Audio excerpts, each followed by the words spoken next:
I'm Tracey Curtis-Taylor. Ever since a 20-minute flying lesson, age 16 in Canada, I've devoted myself to flying vintage biplanes.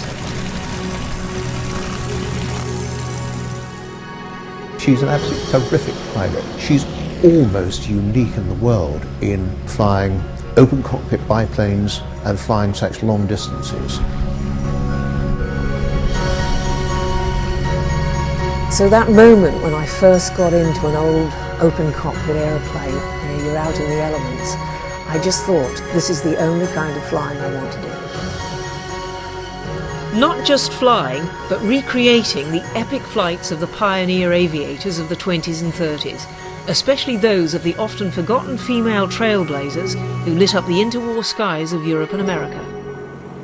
In 2013, flying my 1940s Boeing Stearman, I set off to recreate Lady Mary Heath's record-setting flight from Cape Town to London in 1928. She's flying old airplanes.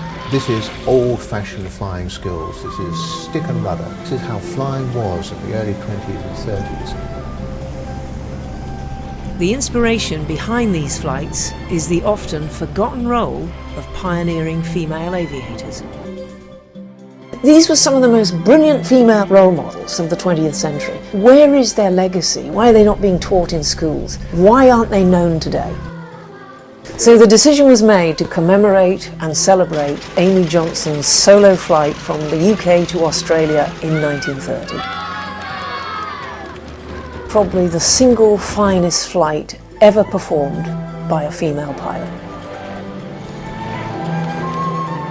Occasionally I get the reality check when I read in the newspaper that I'm attempting to do it. The bottom line is I'm still flying a vintage aeroplane 13,000 miles, can have an engine failure at any point, and that does frighten me. In 1930, Amy Johnson's route took her through what is now Pakistan. The highlight of my flight to Australia was in Karachi, where I was given a royal welcome at the Darwood Foundation School.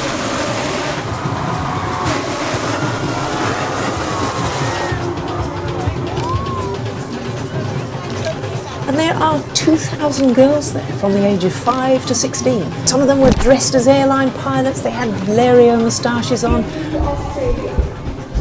They presented me with a papier-mâché model of the Stearman, an armful of flowers and cards. I love to fly high, I love planes, I want to be a pilot like you. I love you, Tracey. It really is, the whole ethos of my flight is to celebrate what women have achieved in history and what they will achieve going forward. So my flight wasn't just a jaunt. This was about telling a story and was telling them what these astonishing women had achieved and how the message is still relevant today. I'm meeting women's groups, the Women in Aviation Conference, and visiting aviation academies and air cadets. So there's a huge program behind the flight. In Saudi Arabia, I met Princess Rima Al Saud, a champion of women's rights, health and well-being in a country with the highest prevalence of breast cancer in the world.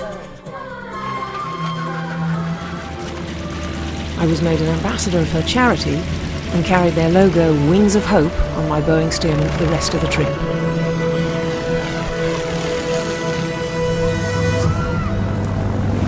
Only 5% of commercial pilots are women.